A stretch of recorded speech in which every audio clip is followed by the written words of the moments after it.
அனைவருக்கும் வணக்கம். இன்னைக்கு நம்ம பார்க்க போகிற வீடியோன்னு பார்த்தீங்கன்னா, இன்று குருவார பிரதோஷம் 2026 மே மாதம். குருவருளும் இறை அருளும் பெற இதை செய்ய மறந்துடாதீங்க. வாங்க இன்னைக்கு அதை பற்றி தெரிஞ்சுக்கலாம்.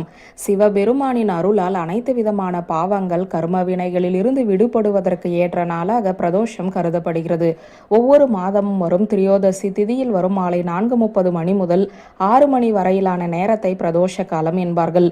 இந்த நாளில் விரதம் இருந்து சிவ மந்திரங்களை உச்சரித்து சிவ தரிசனம் செய்வதால் துன்பங்கள் அனைத்தும் விலகும், வேண்டிய வரங்கள் கிடைக்கும் என்பது நம்பிக்கை. வியாழக்கிழமை குருவாரம் என்பார்கள். நவ கிரகங்களில் வியாழ பகவான் என்பவர் குரு பகவானாக திகழ்ந்து அருள் பாலிக்கிறார். இந்த குருவை பிரகஸ்பதி என்பார்கள். தேவர்களின் குரு பிரகஸ்பதி என்றும் அசுரர்களின் குரு சுக்கராச்சாரியார் என்றும் தெரிவிக்கின்றன புராணங்கள்.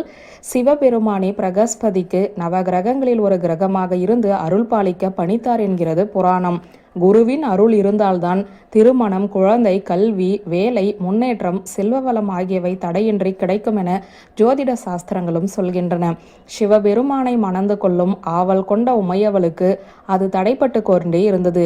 என்ன காரணம் என புரியாமல் தவித்த தேவி குருவின் அருள் வேண்டும், குருவின் பார்வை பட்டால்தான் கோடி நன்மைகள் நடக்கும், குரு கடாட்சம் இருந்தால்தான் திருமணம் முதலான மங்கள காரியங்கள் நடந்தேறும் என்பதை உணர்ந்தால் குருவருள் பெற்றார். அதன் பிறகு குருவை நோக்கி கடும் தவம் மேற்கொண்டாள் பார்வதி தேவி. அந்த தவத்தின் பலனாக குருவருளை பெற்றாள் என்றும் அதன் பிறகு சொக்கநாதனை மணந்தாள் என்றும் புராணங்கள் விவரிக்கின்றன.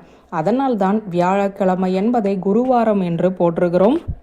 பிரதோஷங்களில் சோமவார பிரதோஷம், சனி பிரதோஷம் மிக முக்கியத்துவம் வாய்ந்ததை. அதே போல குருவார பிரதோஷம் ஞானமும் யோகமும் தருபவை, தோஷங்களால் உண்டான தடைகளை நீக்கி தருபவை.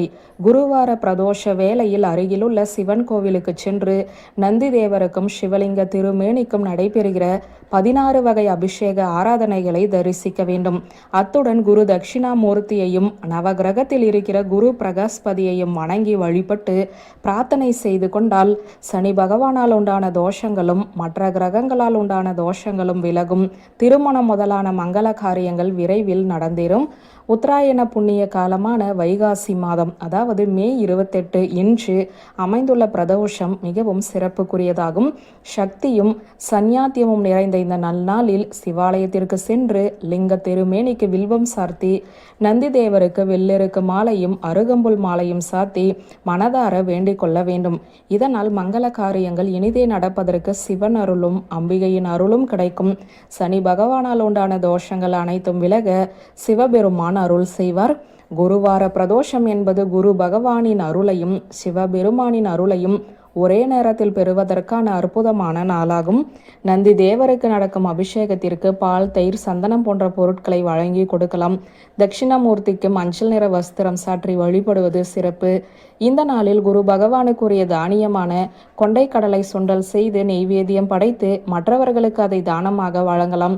இப்படி செய்வதால் சகல பாவங்களும், நீண்ட கால கஷ்டங்களும், கடன் தொல்லைகளும் நீங்கும்.